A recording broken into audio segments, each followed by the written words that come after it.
Hey, well, welcome everybody. Just a few announcements. We do have, Colleen has some classes coming up. She has her last 5-day class starts this weekend, right? Where you have Reiki 1 and 2 this weekend, which would be June 3rd and 4th. And then you have Reiki Master June 5, 6, and 7. And then you have Karuna Reiki, which you only teach Karuna Reiki a couple times a year. Is that the 17th or the 16th, 17th, 18th? Or the 9th, 10th, and 11th? No, it has to be the weekend before that because the 17th, 18th, I am co-teaching with Sue Machado, and we are teaching online from Brazil in both Portuguese and English. So really So it's the 9th, 10th, and 11th. So Corona is 9th, 10th, 11th. Yeah, they're all next week.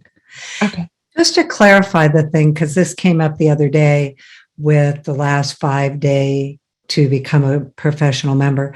That's just if you want to take it in 5 days. You don't have to take it in 5 days. So Reiki 1 and 2 and Reiki Master. And of course, you have to have already had Reiki 1 and 2 for at least 6 months in order to take Reiki Master. So that would be if you're reviewing 1 and 2 or retaking 1 and 2 and then wanting to take Master or both. So anyway. Great. Okay, well, so just actually a upfront bit of trigger warning. We're talking today about how you manage when you are triggered. So this was something that kind of came through that Colleen and I, I think we all resonate with, especially over the last few years. Of course, as we know, there is a spectrum of what that means in being triggered. And of course, there are more, severe ones and there's less severe ones. So I think today, Colleen and I will be talking about those ones that can really send you into a lot of story and a lot of mind management. We do also want to make sure that we have the caveat of that Reiki is always a complementary therapy and that it's always a complementary modality, and that also in many cases with this, that, definitely seeking out therapy, counseling, Reiki works really well with, in conjunction with those. And of course, if you feel very large triggers, then you would want to always seek professional help. So I think what we're more talking about today is what I think many of us have been dealing with over the last few years with social media.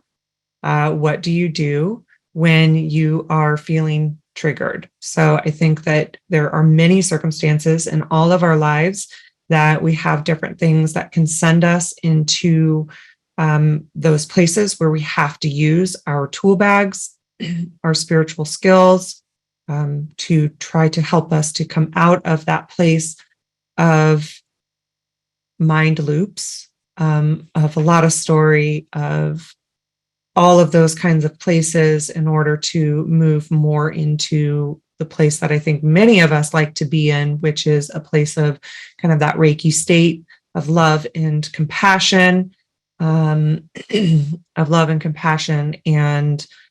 where we are in our own state of kind of, what it is to be Reiki. So Colleen, do you want to go ahead and talk about it a little bit? Sure. This is a subject I've spent really most of my life thinking about: mind management, how to be emotionally stable, calm in, everyday life. And of course, that's easy when life is easier, and it's much harder when life is harder. And when life is harder, some of the small things that can trigger you when life is easier is, very different. So I think I'd like to also explain the word that we use going into story, because I use that commonly, and, not everybody really knows what I'm talking about with it. It could mean all kinds of things. But for me, going into story is when I'm thinking about things and having conversations in my head, or I'm going through a series of thoughts about things, and it might even be a looped thought where it repeats and repeats and repeats. And I might have the same conversation in my head over and over again.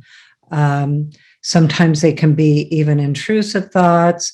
Sometimes I have arguments in my head. So you can see something like something shows up. I'm going to use easier examples. So something on social media shows up and boom, you just want to fire back, or something else with, something with somebody else. Or then also very real things that happen, that trigger you, and I like that word, Susan, the activated, or having an emotional charge. Sometimes you can be triggered in a good way. In fact, we did a podcast about ASMR, and trigger is actually used in a completely different way. That means you have a positive reaction. It's triggered a positive reaction. So that's a good point. Those of you, talking in the chat too. But anyway, for me, however we define it, and each of us has our own, and we have our own areas, and we know a lot about what those are. Sometimes we don't know what they are, and they sneak up on us. But I've written a lot of information about this. And so what I actually want to do is go to an article I wrote last year called Reiki for Mind Management. And I'm going to screen share with this, because I was looking at it again this morning, and I thought, I just forgot, I don't always read them after a while. This was published in Reiki News magazine. And I'm going to go to the front just so you can see how to get there. So homepage, ReikiLifestyle.com, go over to Reiki Library, down to Reiki articles, and then just scroll down. These are articles that Robyn and I have written. I've written for Reiki News magazine since 2005. And if you scroll down, you'll see there's, it keeps going. So anyway, this one's up at the top. And I like to actually go to the downloaded article, because this is really just a summary. And then this is the article PDF as it shows up in the magazine, and you can download these. So if you want to use them and go back to them, you can. Fall of 2022. And the reason I write things like this is because this is what I have to do, to manage my mind. And I use Reiki is really my number one tool that I use. And in addition, it's not only a tool, but it's an energy. So the energy supports the tool. The tool would be like, oh, I'm going to activate Reiki because I'm triggered right now. Or I'm going to activate Reiki because I can't get through this mind loop. Or mainly for me, I activate Reiki so I can change my mind. So anyway, in this article, I really like a lot of the things that I wrote, but I liked this part of the steps and techniques particularly. And so I start my day by activating Reiki. Sometimes that's on the fly, and sometimes it's for a half an hour, and sometimes I have the full hour. Sometimes it's through walking. Sometimes it's through sitting on my patio and, drinking my coffee in the morning, however that is, but inviting the Reiki energy to just be present. Taking some moments to breathe it in and receive it, starting with the Reiki ideals, just quickly, like just for today. I'm not going to worry or be angry. Just for today, I'll be filled with gratitude.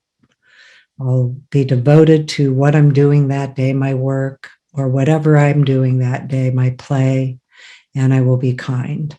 So those are good ways to start. And then I notice my thoughts throughout the day. I take the time to be aware of it, and I ask Reiki to help me do that. Sometimes I catch it quickly, sometimes it takes a long time.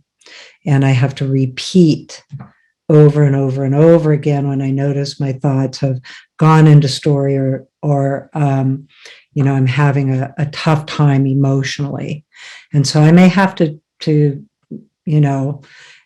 pay attention all day. And it's not like 100%, but once I catch it, then I can use Reiki to shift. So that's number 3, use Reiki to shift. And so here's some questions I ask that help me shift. What does love do now? What does love do here? Is this real? Is it true? That's a big one. Sometimes when we go into story, we can just be making things up that we don't even know if they're real or true or not. We can be anticipating something out ahead of ourselves, of what I might say, they might say, etc. So am I making up a story with no evidence? Am I having an internal dialogue with someone that I'll never speak out loud? Okay. Is it mine, or does it belong to someone else? Do I want to know more, or can I just let it go? Do I change the situation, or do I change my perception? What's the solution? What are my resources? What are my actions? What's my next step? So these are our skills. These are taking the time to be conscious. And sometimes when we're in it, it's hard to even want to be conscious. And sometimes it's really hard to get there. And sometimes I find that I need to really use discernment because maybe there is evidence to the story. Maybe there is a reality that I need to work through, and I need to ask the energy and get it to, well, what's my solution right now? And is your solution, sometimes your solution might be boundaries. Sometimes solutions are uncomfortable. And then sometimes, it's, do I change, or do I change my perception? And then are you going to, what are the resources you have? So for me, Reiki is one of my main resources. And the reason I talk so much about using Reiki on the fly is because it has to be, for it to be my resource, because I'm living my daily life, doing everything I'm doing. I need Reiki to not have to be something I have to stop in order for it to be there for me. On the other hand, sometimes I really do need to stop. And I do need to take the time, or I need to get a Reiki session, or I need to get help from somebody else. I need to ask for help. I need to receive. So it comes down to, too, is using Reiki for discernment, to take the time and ask some of these questions that then can take you into listening to yourself. Because that's out of everything that happens, is it can take you out of hearing yourself when you're in that looped mind thought. It can take you out of being able to hear, what are my solutions? What are my resources? What are my actions? What's my next step? Sometimes I can have this stuff and it's like, I don't want to deal with it. And I will stop and think, I don't want to think about that right now. Or, I just even can get tired of myself. Like, oh my gosh, could I just stop having to have those thoughts? So then I will say to myself, and this has gotten to where it's like an affirmation, and it works quickly for me, is I don't have to think about that.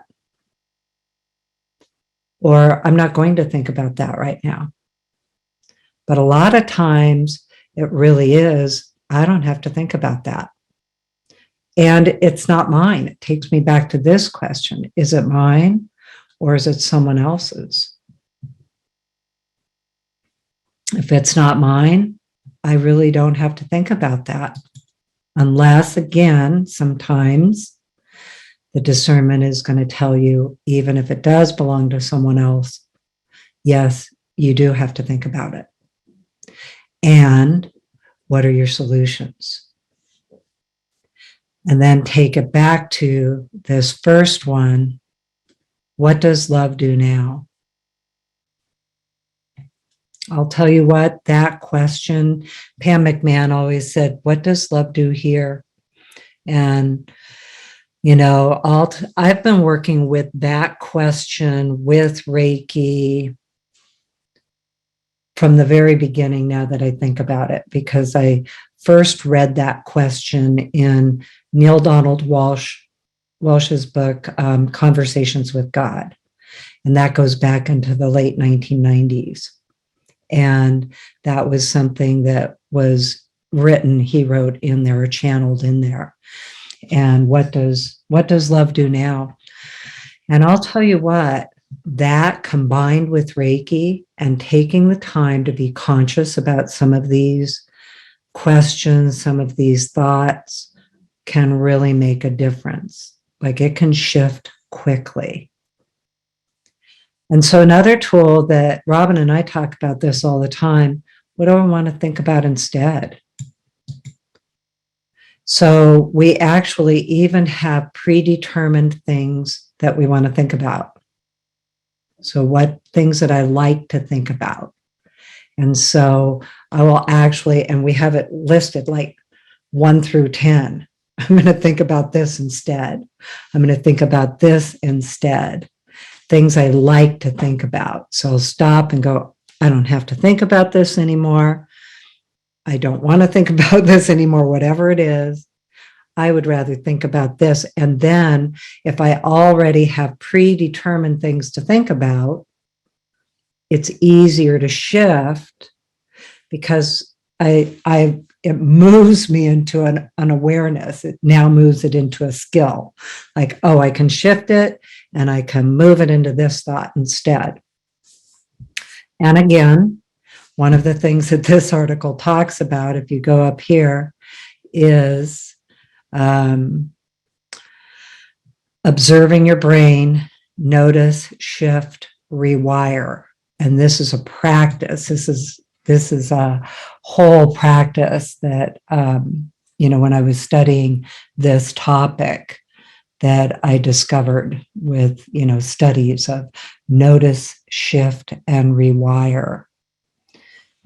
So really understanding about what you want to think about, and a lot of the skill practices that we are given through things like therapy or just studying mindfulness, meditation, so many things about how to manage our mind, psychology, etc. One of the things with Reiki is you, in addition to the skills, you have the energy that naturally entrains your mind into the higher frequencies of thought and your own higher consciousness. So that's where it will take you to this, what is the solution, so much quicker, because it's elevating, it's helping you shift into a higher level of thought and higher level of consciousness. Sometimes we think of it as all like divine guidance or guidance from outside resources, but really it's also about your own human mind that has your higher consciousness already. It's already there.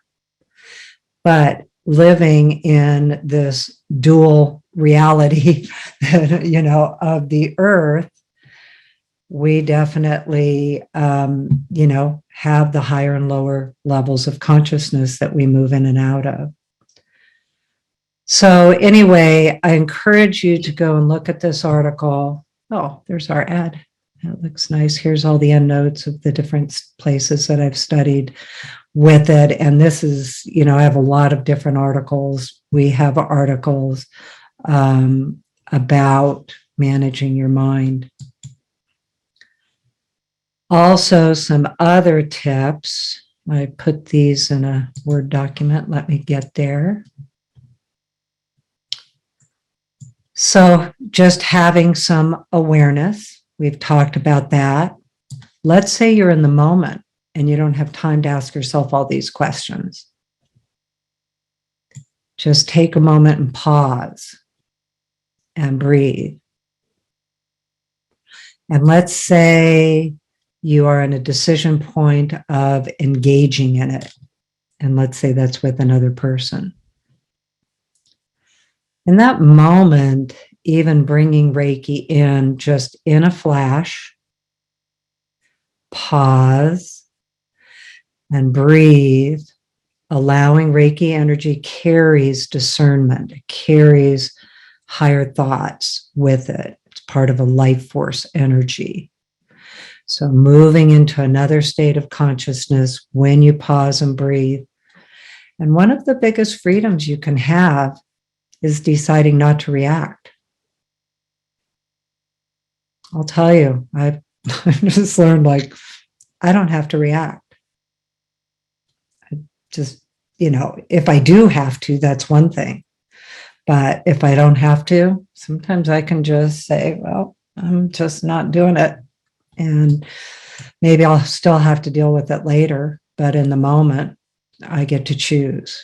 And that has been a big freedom. Not feeling responsible for that engagement. It's my decision. And so practicing mindfulness and self-reflection, seeking support. These are some other terms. Using emotional regulation techniques. That's a lot of what we've talked about. But deep breathing, music, going for a walk, journaling. Sometimes I've dealt with a trigger by writing an email to no one, or maybe it's to someone, but I know I'm not going to send it. So I work through it that way. Sometimes that's a specific skill. And then with Reiki, set an intention. Sometimes that's that Reiki in the morning. That's setting an intention in the morning. And you can do that quickly, or you can take your time with it and give yourself the freedom to do either, so that the days that you get to spend a lot of time with it and, really doing self Reiki and being deeply in it, then you have that. And then the days that you can't, just set the intention, and also that Reiki will catch your attention throughout the day. And then also remembering you have bios and scanning that you can use. So let's talk about some of the specific tools, like using symbols. The mental emotional symbol, SHK, that is, of course, a great symbol. NOSA in Karuna Reiki is a really big one, and Kriya is a really big one, because that's that one we talked about doing priorities. But those symbols work really well. All your symbols work really well. So do not feel like if you don't know which one or can think of it in the moment, just know that Reiki knows how to do what it does. and it's not needing you to specifically direct it. It will activate however you do it. You know, Mrs. Takata taught Reiki on. Just put your hands on, Reiki on. And sometimes you can't even do that, so think it. So anyway, setting the intention. You know, we've done a lot of that in this community, where the last 3 years we've talked about stay stable, be kind. That's setting an intention. And an affirmation like that gives you something to go back to. So when I've been challenged with it, I will think, stay stable, be kind, and it's a directive. Like, what am I going to do about this right now? Step 1, stay stable. And step 2, be kind. And as we've talked about through all of this, it may also be the time that you do need to set boundaries, and that's what's kind. Sometimes it is taking you to the solution is, well, you may have to have that hard conversation. Might be uncomfortable. Help you to get the words that are coming from your truth, or the boundaries that need to happen are coming from your truth. And it can still be kind. But kind doesn't always mean like, I'm going to be nice right now. So I had to learn that one. That was a big one because, you know, so many of us were always raised to just be nice. And I like being nice. So, you know, it was a natural fit. But, you know, I have to have discernment around that too. So anyway, Robyn, I haven't even stopped talking. So let me just give you a chance if you want to pop in. Sorry. Yeah, I wanted to add a few things. One of the things that to me is very helpful is your question about what does love do now is very helpful. And one of the questions that I like to ask myself as well is, am I, or what was I, who I would hope that I would be in this situation? So are there times where I need to send Reiki, where I need to set boundaries, where maybe I do need to, you know, voice my own authority in the situation. But for some reason, for that statement, that question to myself, is a little bit more actionable in the way that I think of it. And so it kind of depends on the situation, but there are times where I need to ask myself, okay, who do I want to be in this situation? Who would I hope that I would be in this situation? Especially when somebody, is directing it at me or you. So that has been a very helpful full statement, because who I hoped I would be somebody who acts within non-attachment, somebody who acts within love and compassion for the other person. That's who I think of myself as in general. And so can I act within those ways, even when I act with boundaries, even when I act with inner authority, and however, all the variety of ways that those can look. And that is love. Boundaries allow you to love people more than you might without setting boundaries, because when you set boundaries, it allows you to be at a further distance, which allows you to love a person more than if there aren't any boundaries in the situation. So there's that piece of it. Also, when this happens, I also look at the places where I need to do healing and reflection. So what about it within me is triggering me? And where is there opportunity for me to heal and grow within it?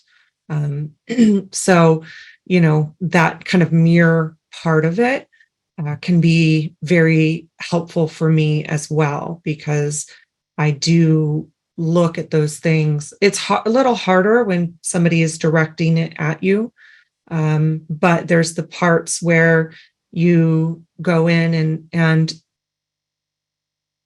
it's not about me, it's about them and whatever process they're going through and why they feel the need to diminish you in any sort of way, diminish your beliefs or the things that you have feelings towards. Usually it's not about you. Usually it's about them and whatever they're going through. And so again, healing that piece of myself or piece of you that has any sort of attachment to it.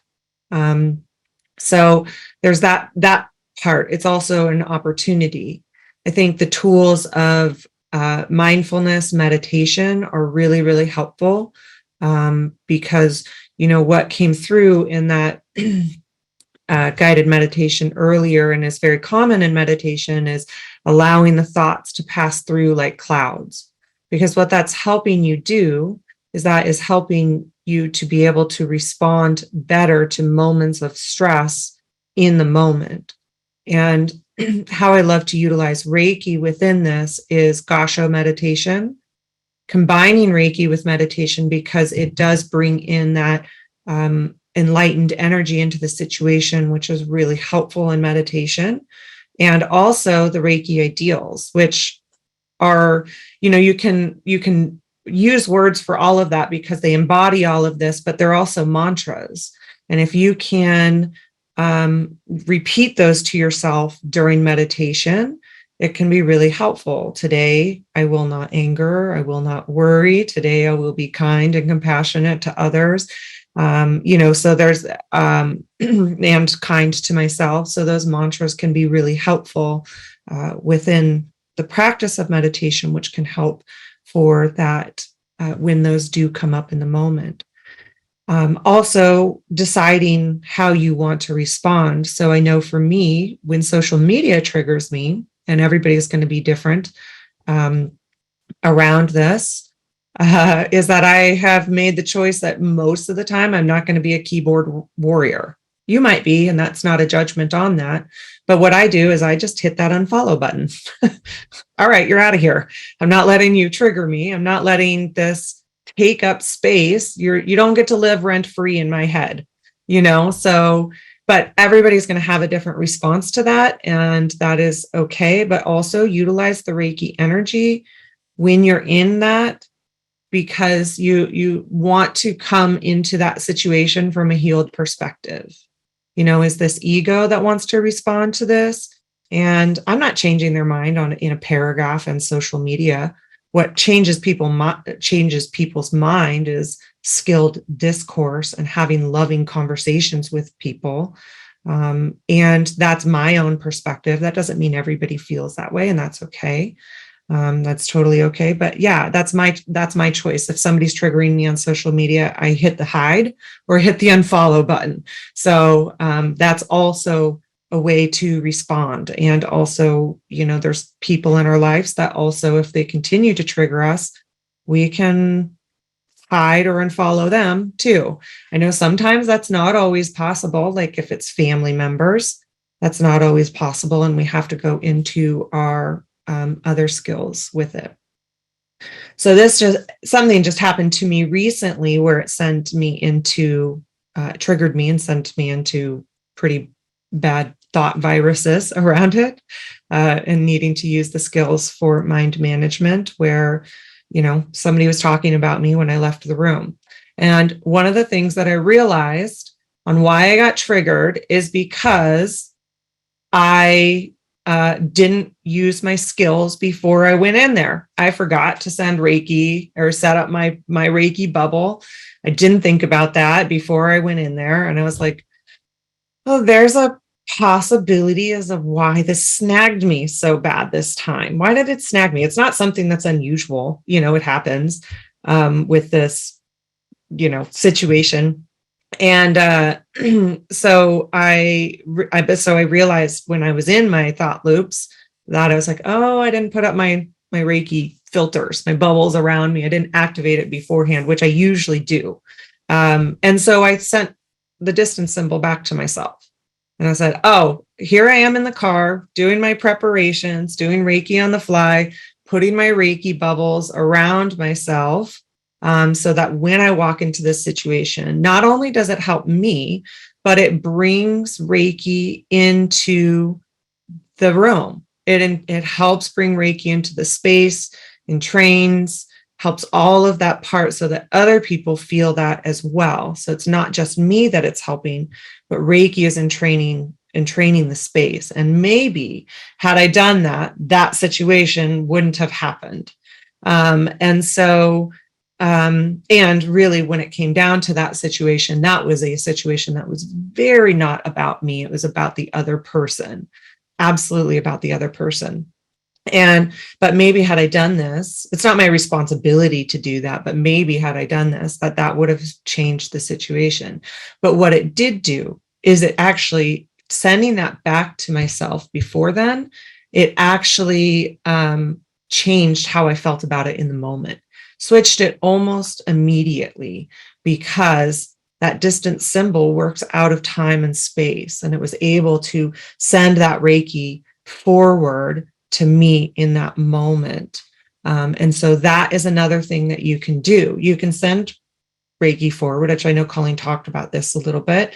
You can put that filter around you in the moment, and you can also send it back to before the origination of the cause and have the Reiki help to heal that forward. And I literally felt the shift in that moment, and that thought loop that I was in changed. And it's not to say that I don't have to also, it's not to say that I don't go back into it, because that neural pathway is created. And so I have to continue to like go and heal that neural pathway and switch into a different neural pathway. And so there's that piece of it. So it's not to say that it doesn't crop back up in the different ways that it triggers me. But at the same time, going back to before the situation also can really help to shift that neural pathway and move it into something different and more entrained, enlightened energy, and also helping me to respond with love and compassion, and also have that non-attachment, because it's not about me. And that is who I want to be. That's where I want to live. I don't want all of this other stuff to live in my head. I don't need to have that to live in my head, because that's where I want to live, in the frequencies of Reiki, in the frequencies of love and compassion, in the frequencies of non-attachment, and being that person and responding with love. And what does love do now? And so it's just another tool, because it's not always, we can get into that space where we've just forgot to do all of this stuff. We forgot all of that. And to have that tool through Reiki energy is also a very helpful tool. So that's what I would also add, Colleen. Well, I'm glad I asked. That was really, really great. Thank you. And I love that with sending Reiki back, because I can, speaking of this, I can do it to myself from something I've said that I wish I hadn't said, and be the one then going around in my head, what did I say? And, it can be generated by me. And so I have always used that too, where I'll use the distance symbol and go back to before it, and use that to help manage how I feel, and shift out of that kind of self-conscious self-worry. Yeah, right. Like the Mhm. things that you said in third grade, and you relive them in the middle of the night, and how cringe you were at the moment, or something that you regret saying. Oh, I don't know if anybody else is like that, but I am. Talk about healing work I got to do. Well, here's what Norma just wrote. An evening prayer shared by Marianne Williamson in Illuminata. Release me, release others from any effects of my wrong-mindedness. And I love that. Yeah. Yeah. And I do love the Karuna symbols. Yes. The Zonar, Halu, Hearth as the helpful pieces of that as well. So Well, I always want to make sure everybody feels, if you don't have corona, that the Reiki you have is also powerful and going to work for all of this too. But I do find, for me, those Zonar, Halu, and Hearth are very specifically that filter that I'll put around me, and just, I don't know, it feels like a good combination for me. Yeah. Really interesting. Lots of people saying that they needed this today. So it is must be very timely, and for us as well. Yeah. Right. Well, thank you, everyone. And we've done the invocation.